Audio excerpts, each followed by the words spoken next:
안녕하세요. 구름이입니다. 구독과 좋아요 부탁드립니다. 콤파니 감독은 셀틱과의 플레이오프 1차전에서 주전 선수인 김민재 없이 경기에 나섰습니다. 언론에선 아킬레스건 문제로 추가적인 부담으로 인해 부상이 악화된다면 김민재는 수개월 동안 경기에 출전할 수 없게 된다는 수위 높은 말이 나왔습니다. 이에 콤파니 감독은 바쁜 일정으로 인한 관리 차원이라고 합니다. 민재 선수는 이번 주 훈련을 완전히 소화하지 못했습니다. 한동안 아킬레스건 통증을 앓고 있었거든요. 우리는 6일 동안 3경기를 치르고 있습니다.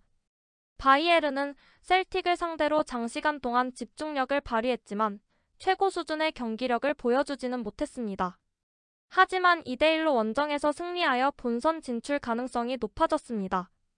45분경 우파메카노의 롱패스를 받은 올리세의 왼발 슛이 골대 오른쪽 코너 상단에 꽂히며 앞서 나갔고 49분엔 해리케인이 코너킥 상황에서 왼발 발리슛으로 득점을 이어나갔습니다. 55분경엔 우파메카노로 인한 페널티킥이 발생할 뻔했습니다. 박스 안에서 셀틱 에네글의 발을 밟았기 때문에 체크하는 상황이 발생했습니다. 다행히 발을 밟기 전에 먼저 공을 건드려 페널티킥은 주어지지 않았습니다. 항상 그렇듯 이런 상황은 많은 말이 나오게 되지만 전 스페인 심판이었던 마누엘 그레페는 길 만자노 심판의 침착한 판정에 박수를 보냈습니다. 우파메카노는 분명히 공을 가지고 있고 발을 어딘가에 둬야 합니다. 세컨드 액션이 아닌 우발적인 실수로 인한 행위이기에 파울이 아닙니다. 79분엔 코너킥 상황에서 양현준의 패스를 받은 마에다가 만회골을 득점했지만 추가 득점엔 실패했습니다.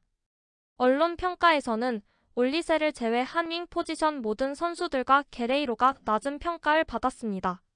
핫존에서 타협하지 않고 공을 자주 클리어했습니다. 때때로 거침없는 셀틱 선수들과 직접 대결을 펼치다가 페널티킥을 허용할 뻔했습니다. 하지만 우파는 강력한 오프닝으로 선제골을 터뜨렸습니다. 그런 장면은 계속해서 나왔습니다. 페이스가 부족함에도 불구하고 깊은 지역을 매우 잘 수비했습니다. 신중한 위치 선정으로 다른 많은 장면도 해결했습니다. 공에 대한 실수는 거의 없었고 위험을 관리할 수 있는 수준으로 유지했습니다. 오랜 고통 끝에 마침내 바이에른에서 데뷔했습니다. 수비에서 확실한 인상을 남겼습니다. 하지만 경기 시간이 부족했던 탓에 자신감 넘치는 플레이는 보여주지 못했습니다. 첫 순간부터 오른쪽 측면의 절대적인 자산이었습니다. 빠른 속도로 드리블할 때 깊은 블록에 대한 정답이 있었습니다. 마침내 화려한 개인기로 주도권을 잡았습니다. 지능적인 플레이 스타일로 다시 한번 경기의 승자가 되었습니다. 휴식 시간 전에 2번의 좋은 헤딩 기회를 놓쳤지만 결과적으로 침착함을 잃지 않았습니다. 코너킥으로 2대0이 됐는데 확실한 득점 기회가 거의 없었던 저녁의 매우 중요한 순간이었습니다. 이 프랑스 선수는 의심할 여지 없이 오늘 바이에른 최고의 수비수입니다. 우파의 태클은 거의 흠잡을 데가 없었고 무엇보다도 전반전 막판 올리세의 선제골을 어시스트했습니다. 이 26세의 선수는 이번 경기에서 거의 실수를 하지 않았고 바이에른이 초반에 뒤지지 않은 이유 중 하나입니다.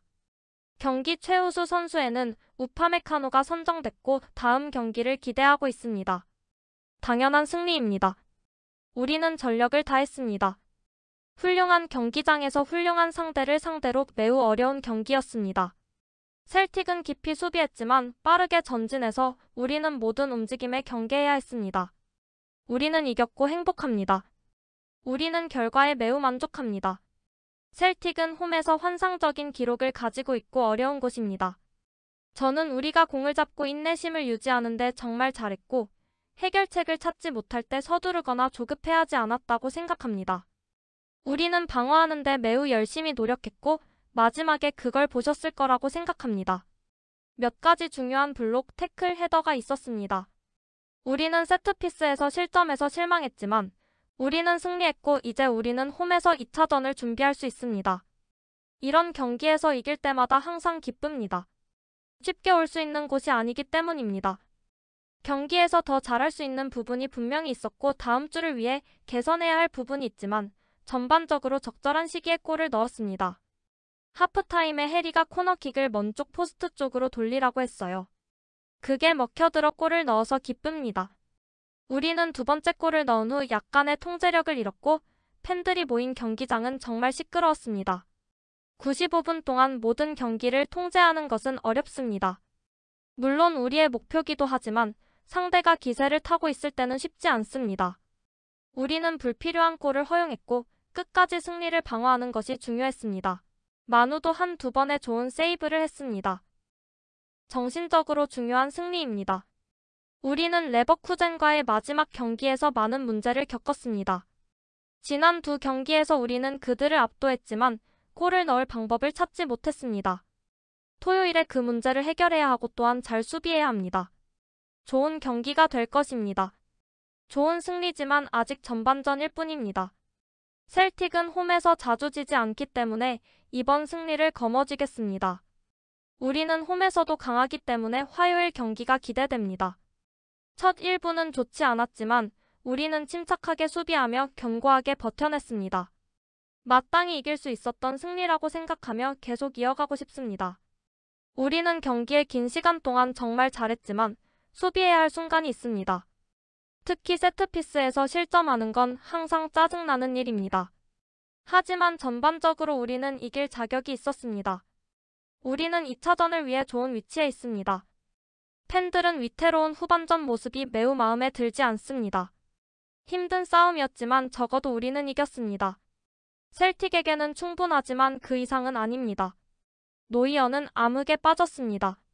이것을 인식하지 못한다면 도울 수 있는 방법은 없습니다. 다이어는 김민재와 우파보다 낫습니다. 경기는 챔피언스 리그 수준이 아니었고 골을 넣을 기회가 2번 있었죠. 즉 바이에른은 경쟁력이 없습니다. 그리고 뒤쪽에 있는 나쁜 패서인 게레이로와 고레츠카. 게다가 노이어는 충격적으로 약해졌고 극찬을 받았던 무시알라의 모습도 보이지 않았습니다. 부끄러운 일이지만 세계적으로는 충분하지 않을 겁니다. 우파는 너무 불안정하게 플레이해서 경기의 주인공이 올해의 웃음거리가 될 가능성이 큽니다. 사실 우리는 최고의 득점 기회를 가지고 있지만 매우 낮은 기회 전환율을 가지고 있는데 저는 그것을 윙어인 코망 사네 그나브리에게 돌리고 싶습니다. 바이에른은 공격 리턴 측면에서 모든 통계에서 1위를 차지하고 있지만 윙어들은 전환할 수 없습니다. 우리에게는 큰 기회를 전환할 수 있는 적절한 윙어가 필요할 뿐이며 그렇게 되면 콤파니의 지휘하에 괴물 같은 공격 시스템이 될 것입니다. 셀틱은 우리보다 더 높은 득점 기대값을 기록했고 우리가 사용하기를 원하는 더 많은 공격을 보여주었습니다. 긴박감, 직접적 더 높은 강도 등. 또한 우리가 실점한 후에 계속해서 평정심을 잃는 것이 걱정입니다. 구독과 좋아요는 제작하는 데 큰 힘이 됩니다. 감사합니다. 다음에 또 보아요.